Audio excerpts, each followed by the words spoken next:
अस्सलाम वालेकुम एवरीवन। इस वीडियो में हम लोग सीखेंगे कि हम किस तरीके से अपने शॉपिफाई वेबसाइट के साथ एक प्रोफेशनल डोमेन अटैच कर सकते हैं। प्रोफेशनल डोमेन का क्या मतलब है? जिस तरीके से आप लोग देखते हैं google.com है, facebook.com है, shopify.com है। लेकिन जब भी आप अपने शॉपिफाई का स्टोर रजिस्टर करते हैं ना, तो फिर उस पर शॉपिफाई आपको एक फ्री डोमेन असाइन कर देता है। तो वो जो फ्री डोमेन होता है वो कुछ इस तरीके से दिखता है। आप जब शॉपिफाई की वेबसाइट बना लेंगे, रजिस्टर कर लेंगे शॉपिफाई पर, तो आप लोगों को शॉपिफाई एक ऐसा फ्री डोमेन असाइन कर देता है आपके अकाउंट के साथ। अब ये एक सैम्पल वेबसाइट है, ठीक है। तो मैं जब अपनी वेबसाइट खोलता हूँ, अपना स्टोर खोलता हूँ, तो वो एक शॉपिफाई के फ्री डोमेन पर खुलती है। तो जब भी आपका इस तरह का फ्री डोमेन होता है या आपका एसएसएल एक्टिवेटेड नहीं होता, तो कस्टमर जो होता है वो आपकी वेबसाइट पर ट्रस्ट नहीं करता, ठीक है। क्योंकि उसको पता है कि आपने $10 अपने डोमेन पर नहीं लगाए, तो हो सकता है आप स्कैम भी हो। तो ये जो डोमेन नेम्स होते हैं ना, इनको आपने फ्री में यूज नहीं करना। अब जब आपने शॉपिफाई वेबसाइट बना ली, ठीक है, अभी आप अपना स्टोर डिजाइन कर रहे हैं, आप प्रोसेस में है कि आप अपनी वेबसाइट को सेट कर रहे हैं, तो आप अपने एक्सेस के लिए इसको यूज कर सकते हैं, इस तरीके से कोई मसला नहीं। लेकिन जब आपने अपनी वेबसाइट को मार्केट करना है फेसबुक पे, टिकटॉक पे, इंस्टाग्राम पे, कहीं पर भी, तो आप हमेशा प्रोफेशनल डोमेन ही यूज करेंगे। तो आप लोगों ने ये वाला फ्री डोमेन यूज नहीं करना। तो अब आप अपने कस्टमर को अगर अपनी वेबसाइट बताना चाहते हैं, वर्बली बताना चाहते हैं, या आपका कोई टिकटॉक ऐड या कुछ भी है कि आप बोल रहे हो कि यार ये रिमोट मेरे से खरीद लो जाकर मेरी वेबसाइट पर, मेरी वेबसाइट है, अब आप ये डोमेन पढ़ लोगे कि 1E8892-3.myshopify.com, ऐसा नहीं होता। तो अगर मैं बोलूंगा कि ये मेरा रिमोट है, आप इसको जाकर बाय करें मेरी वेबसाइट से, जिसका नाम है brands.com, तो जब उसको इस तरह का डोमेन बताया जाएगा brands.com या google.com, इस तरह वो उस पर ट्रस्ट भी करेगा और उसके लिए ईजी होगा कि वो आपकी वेबसाइट तक पहुंच जाए। तो हम लोग अब इसमें देखेंगे कि किस तरीके से हम लोग एक प्रोफेशनल डोमेन अपनी शॉपिफाई वेबसाइट के साथ अटैच कर सकते हैं, ठीक है। तो हम जाते हैं वापस शॉपिफाई की सेटिंग्स पर। आप यहाँ पर स्क्रॉल डाउन करें, डोमेन्स के ऊपर जाएं। अब शॉपिफाई आपको दो ऑप्शंस दे रहा है यहाँ पर, देखें, बाय और कनेक्ट अ डोमेन। अगर आप शॉपिफाई से कोई डोमेन बाय करते हैं, तो शॉपिफाई की ही वेबसाइट पर जो आपका ये अकाउंट होगा वो डोमेन इसी के साथ अटैच हो जाएगा, तो आपको वो डोमेन इसी वेबसाइट के साथ यूज करना पड़ेगा। अगर आपका कोई डोमेन आपने पहले ही परचेज किया हुआ है GoDaddy से या किसी भी और वेबसाइट डोमेन नेम प्रोवाइडर से, तो वो आप अपनी वेबसाइट के साथ तब भी अटैच कर सकते हैं। लेकिन अब यहाँ पर कैच क्या है कि आप जब शॉपिफाई से डोमेन बाय करते हैं तो वो इजीली खुद से ही अटैच हो जाता है। लेकिन देखें, अब ये एक वेबसाइट है, मैं खरीदना चाह रहा हूँ, सैम्पल shopifywebsite.com, ठीक है। ये मुझे शॉपिफाई कितने में दे रहा है पर ईयर? $15 की। लेकिन अगर यही वेबसाइट में GoDaddy से जाके परचेज करता हूँ, मैं इसको अरबिक से इंग्लिश में ट्रांसलेट कर लूँ,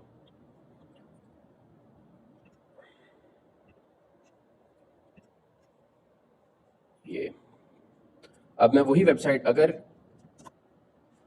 GoDaddy से बाय करूंगा तो मुझे कितने की मिलेगी? देखें, यहाँ पर वही डोमेन तकरीबन $3 का आपको मिल रहा है, विच इज़ $1, ठीक है। $1 से भी कम में आपको यहाँ पर वो डोमेन मिल रहा है। लेकिन रिन्यूअल हमेशा $9-10 का ही होता है साल बाद। तो जब आप कोई न्यू अकाउंट से अपना GoDaddy का फर्स्ट टाइम डोमेन परचेस करते हैं, तो आपको इतने का पड़ता है। फर्ज करें $3 का नहीं, $10 का भी पड़ रहा है, तो आपको फिर भी $5 बच रहे हैं। लेकिन यहाँ $5-10 बचाने का कोई बड़ा मसला नहीं है। बात यह है कि अगर आप अपना डोमेन नेम प्रोवाइडर एक्सटर्नल रखते हैं, शॉपिफाई से नहीं लेते, तो आप आज़ाद हैं, ठीक है। शॉपिफाई आपकी वेबसाइट सस्पेंड कर दे, आपको न्यू शॉपिफाई स्टोर बनाना हो, कुछ भी करना हो, तो आपका डोमेन नेम जो है वो हमेशा सेव है आपके पास, GoDaddy के ऊपर पड़ा हुआ है। उसका लेना देना शॉपिफाई से कुछ भी नहीं है, ठीक है। तो कभी भी सब चीज़ें आप अपनी एक ही बास्केट पर मत रखें, हमेशा उनको स्कैटर्ड रखें ताकि लॉस के चांसेस कम हो। तो अब मेरी वेबसाइट्स में जितनी भी होती हैं, मेरी वेबसाइट GoDaddy पर ही होती हैं। फिर मुझे कहीं पर भी अटैच करनी होती है, मैं GoDaddy की वो वेबसाइट शॉपिफाई के साथ अटैच कर दूँ, वर्डप्रेस के साथ, वो किसी भी अपना सर्वर के साथ अटैच कर दूँ, उसका उस सर्वर से कोई लेना देना नहीं होता। तो मेरा डोमेन हमेशा सेव रहता है GoDaddy पर ही। तो अभी हम लोग, अगर आपने यहाँ से बाय करना है, यू कैन डू इट, ठीक है। ये एक मशवरा था आपको।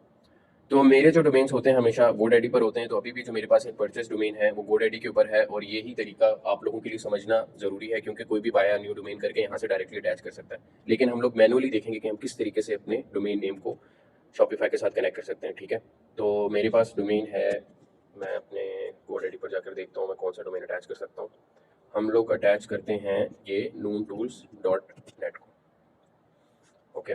तो हम जाते हैं वापस शॉपिफाई पर, हम इसको बोलते हैं ये है हमारा डोमेन, इसको हमें कनेक्ट करना है शॉपिफाई के साथ।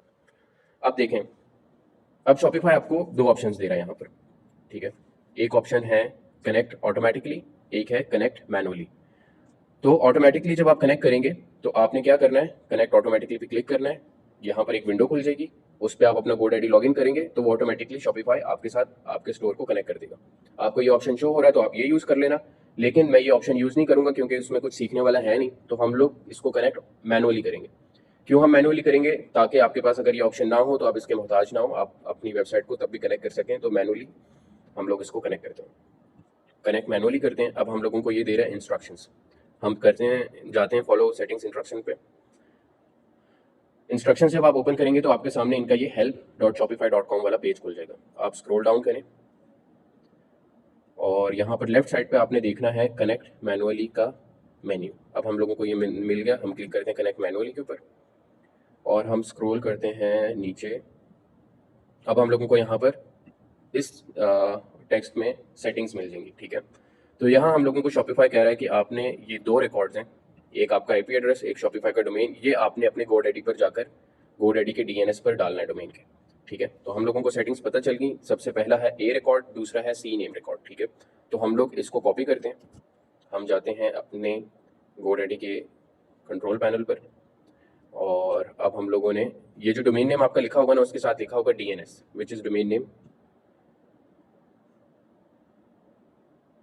ठीक है। अब हमारे पास हमारे डोमेन नेम की सेटिंग्स खुल गई हैं, DNS रिकॉर्ड्स खुल गए। तो अब हम लोग अपने DNS रिकॉर्ड में यहाँ पर रिकॉर्ड ऐड करेंगे। सबसे पहले तो ये ए रिकॉर्ड ऑलरेडी पार्क्ड हुआ हुआ है, इसको हम करते हैं रिमूव।